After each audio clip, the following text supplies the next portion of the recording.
सिंहासन बत्तीसी। बहुत समय पहले राजा भोज उज्जैन नगर पर राज्य करते थे। राजा भोज आदर्शवादी, सामाजिक एवं धार्मिक प्रवृत्ति के न्यायप्रिय राजा थे। समस्त प्रजा उनके राज्य में सुखी एवं संपन्न थी। संपूर्ण भारतवर्ष में उनकी प्रसिद्धि दूर दूर तक फैली हुई थी। उन्हीं के समय से चली आ रही कहावत, कहाँ राजा भोज और कहाँ गंगू तेली, आज भी जनसाधारण को प्रभावित करती है। उज्जैन नगरी में कुम्हारों की एक चर्चित बस्ती थी। इस बस्ती के कुम्हार मिट्टी से आकर्षक और मनमोहक बर्तन बनाते थे। उनके द्वारा बनाए बर्तनों और आश्चर्यजनक कार्यों को दूसरे राज्यों में बड़े ही सम्मानपूर्वक देखा जाता था। यही कारण था कि इस बस्ती के सभी कुम्हार संपन्न और सम्मानित थे। कुम्हारों की इस बस्ती के आसपास मिट्टी के छोटे बड़े टीले थे, जिनकी मिट्टी बड़ी सुगंधित और चिकनी थी। राजा भोज के शासनकाल में प्रत्येक व्यक्ति संपन्न एवं सुखी था। कृषि भी होती थी और किसी भी प्रकार की कोई कमी न थी।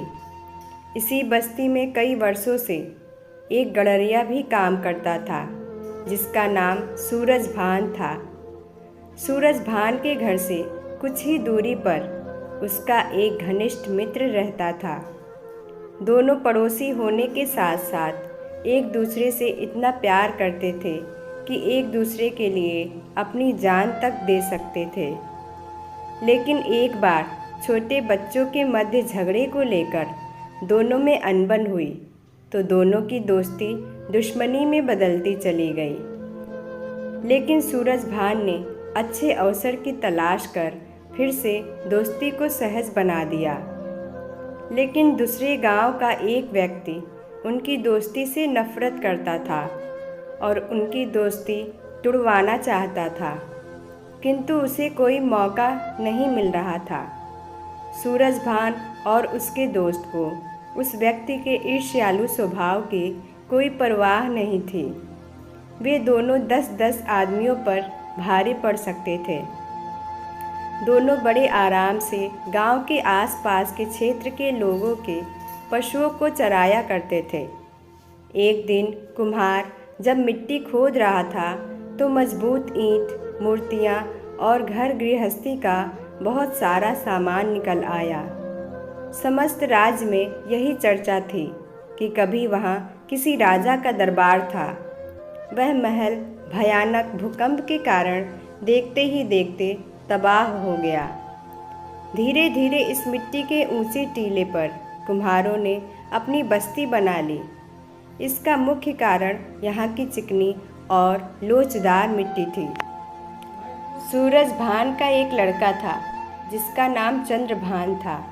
चंद्रभान भी सामाजिकता में अपने पिता के पद चिन्हों पर ही चल रहा था। वह भी अपने पिता की तरह लोगों की भलाई करता था और सभी से मैत्रीपूर्ण व्यवहार करता था। जब लोग टीले की खुदाई करके उसमें मिलने वाले सामान को उठाकर ले जाने की कोशिश करते तो चंद्रभान उस सामान के बारे में कहता कि धरती माँ से प्राप्त वस्तुओं पर जनता का समान अधिकार है। कोई भी व्यक्ति इन सामानों को व्यक्तिगत नहीं मान सकता और ये सभी में बराबर बराबर बंटनी चाहिए। लोग उसकी बातों का उपहास उड़ाते थे और मूर्ख कहकर उस पर हंसते थे। चंद्रभान शरीर में तो कमज़ोर था, किंतु दिमागी ताकत में वह किसी से कम नहीं था। वह प्रत्येक दिन टीले पर जाता और लोगों को खुदाई में मिलने वाले सभी सामानों को बराबर बराबर हिस्सों में बांटता। धीरे धीरे लोग उसका सम्मान करने लगे थे। उसका यह स्वभाव देखकर कुछ लोग स्वार्थवश उससे नफरत करने लगे। कुछ लोग कभी कभी उससे नज़रें बचाकर टीले से मिट्टी खोदकर मूल्यवान वस्तुओं की चोरी जैसा कार्य भी कर लेते थे। मगर सबसे बड़ी आश्चर्य की बात यह होती थी कि जब चंद्रभान को चोरी से खुदाई करने वाले लोगों का पता चलता तो वह उन लोगों से सामान वापस लेकर सामान का पुनः बंटवारा कर देता था। धीरे धीरे चंद्रभान के इस तरीके की चर्चा पूरे राज्य में फैलने लगी कि चंद्रभान एक न्यायप्रिय बाला लड़का है। गांव के समस्त लोगों ने उसको अधिक सम्मान देना शुरू कर दिया। चंद्रभान की सभी बातें ज्ञान ध्यान की होती थी। वह लोगों को टीले पर एकत्रित कर लेता और उन्हें ज्ञान ध्यान की बातें बताता था। सभी लोग ध्यान लगाकर उसकी बातों को सुना करते थे। कभी कभी गांव के लोगों के बीच अन्य गांव के लोग भी शामिल हो जाया करते थे और उसकी बातें सुनकर राज्य के अन्य लोगों से भी चर्चा करते। चंद्रभान जब टीले से उतरकर अपने घर की ओर जाता था तो उसका व्यक्तित्व सभी लोगों को आकर्षित करता था। चंद्रभान हमेशा की तरह प्रत्येक सुबह उस टीले पर चढ़ जाता और आने वाले लोगों की बातें सुनता और कुछ न कुछ समाधान प्रस्तुत करता। उसकी बातों को सुनकर लोग अब अमल करने लगे थे।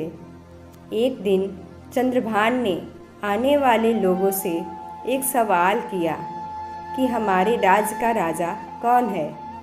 तो कुछ लोगों को राजा का नाम तक याद नहीं था। किसी ने तो उसका चेहरा भी नहीं देखा था। बल्कि एक ने कहा, जब हमारे गांव में राजा आया तो पूरे गांव की फसल सैनिकों के आने से बर्बाद हो गई और पूरे गांव को साल भर भूखा मरना पड़ा। चंद्रभान ने लोगों की बातें सुनकर कहा कि राजा वह होता है जो मुसीबत के समय ही काम नहीं आता, बल्कि मुसीबत आने से पहले ही कुछ न कुछ बंदोबस्त कर देता है। लोगों के मन में चंद्रभान की बात कुछ अटपटी लगी कि उसको राजा भोज के विषय में कुछ भी नहीं बोलना चाहिए था। गांव के लोगों की समस्या सुलझाना एक अलग बात है और पूरे राज्य की देखरेख करना दूसरी बात है। अब गांव वालों को डर लगने लगा कि यदि चंद्रभान की बातें राजा भोज तक पहुंच गई तो इसे अवश्य ही फांसी पर लटका दिया जाएगा। गांव के सभी लोगों के चेहरों का रंग उड़ चुका था।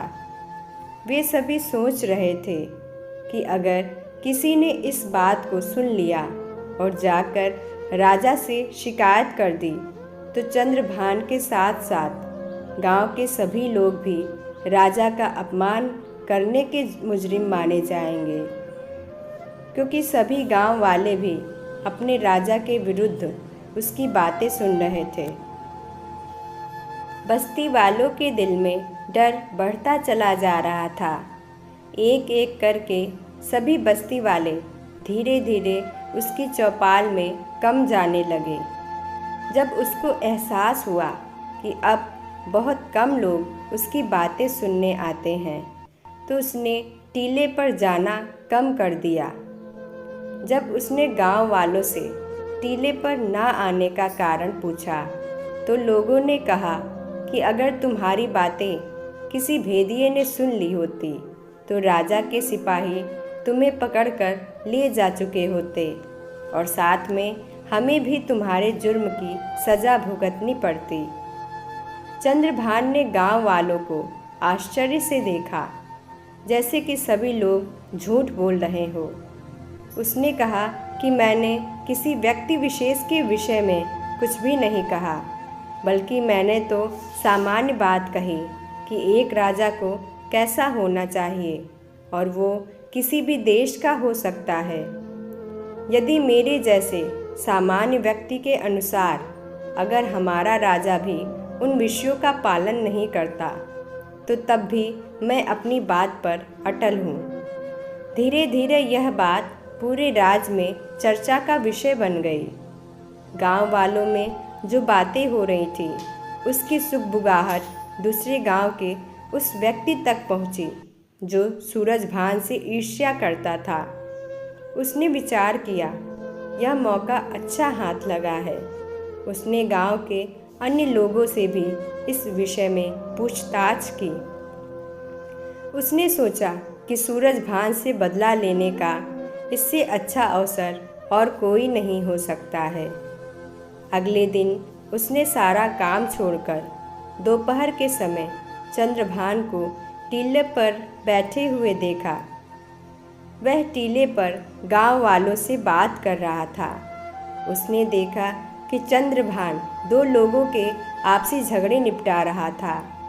दोनों का झगड़ा एक बकरी को लेकर था। उस बकरी पर दो लोग अपना अपना अधिकार जमाने का प्रयास कर रहे थे। चंद्रभान टीले पर बैठे बैठे ही उनकी समस्या सुन रहा था। व्यक्तियों की समस्या हल करते हुए उसने ऐसा न्याय किया जिसे देख सुनकर लोग चकित हो गए। उनमें से एक व्यक्ति खुशी खुशी अपनी बकरी लेकर चला गया और दूसरा व्यक्ति चंद्रभान के न्याय से संतुष्ट था। यह एक उलझा हुआ मामला था। गांव वालों में से किसी का भी दिमाग काम नहीं कर रहा था, लेकिन चंद्रभान ने असली दावेदार को आसानी से पहचान लिया। उसने अगले दिन पड़ोसियों के बीच एक बच्चे को लेकर हुए विवाद को निपटाते देखा। उस दिन भी चंद्रभान के न्याय की तारीफ सभी गांव वाले कर रहे थे। जब कुछ ही दिनों में चंद्रभान का नाम दूर दूर तक फैला तो उससे ईर्ष्या करने वाला दूसरे गांव का व्यक्ति और अधिक परेशान हो उठा कि चंद्रभान की चर्चा दूर दूर तक फैल चुकी थी। एक दिन उसने मौका पाकर राजा भोज से शिकायत कर दी।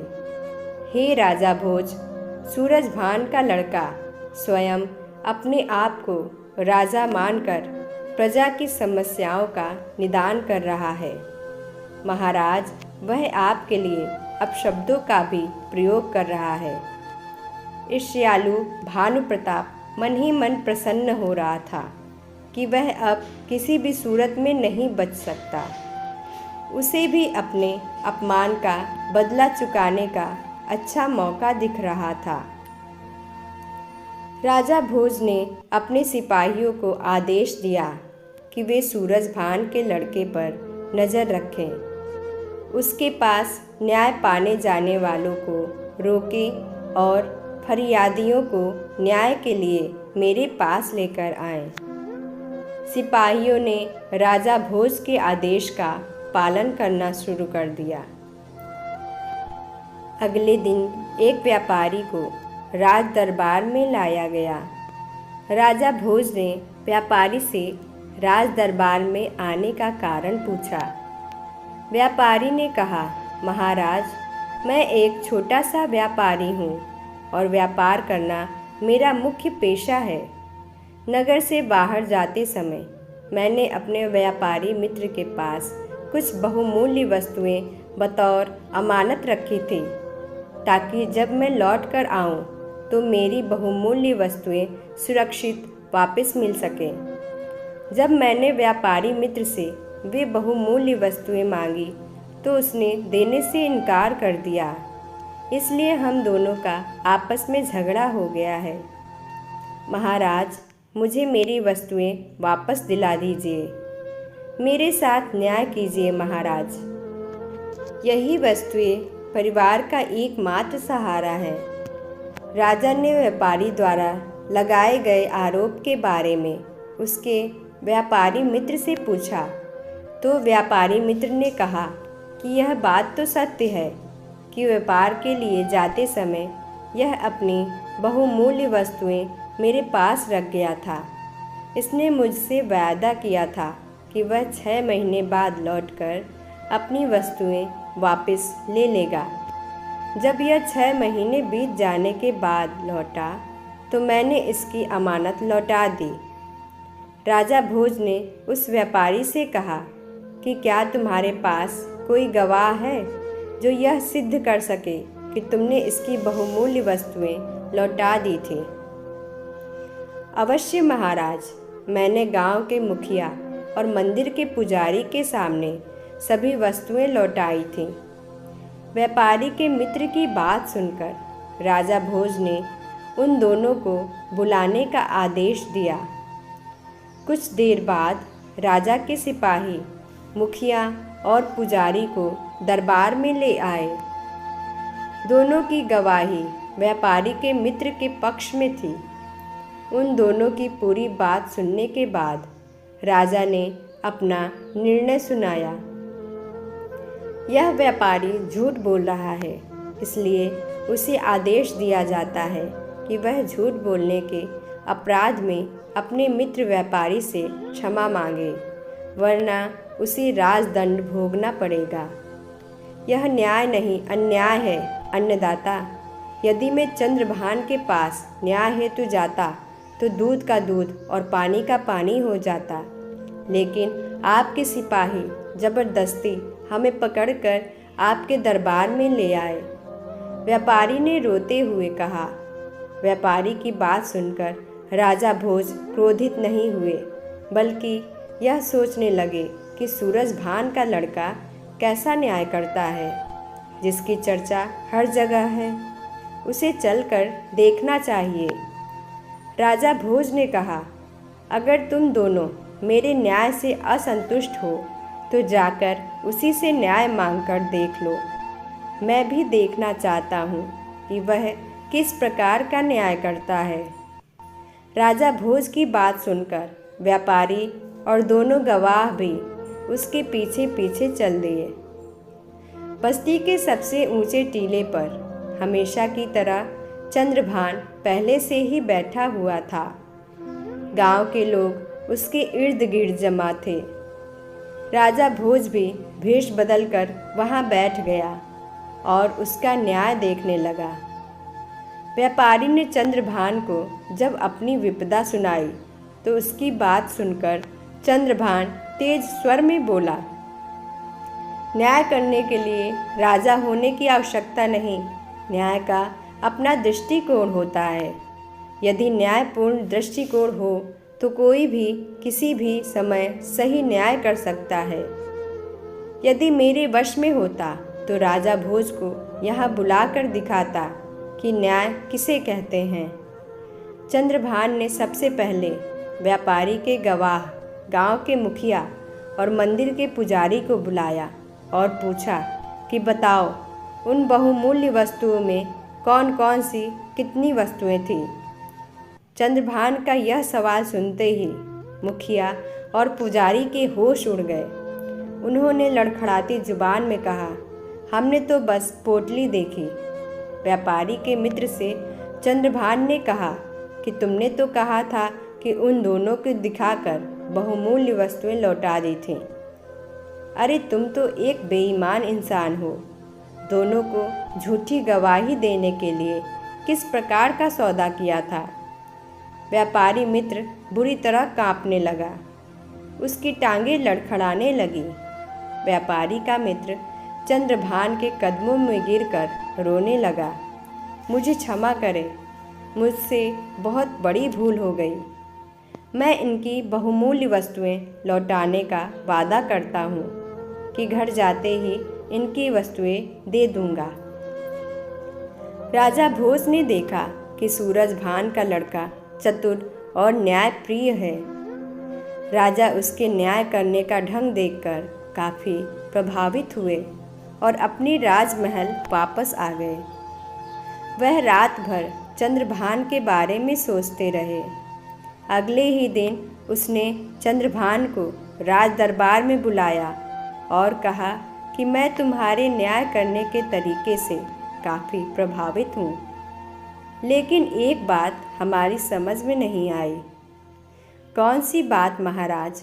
चंद्रभान ने हाथ जोड़कर राजा भोज से पूछा।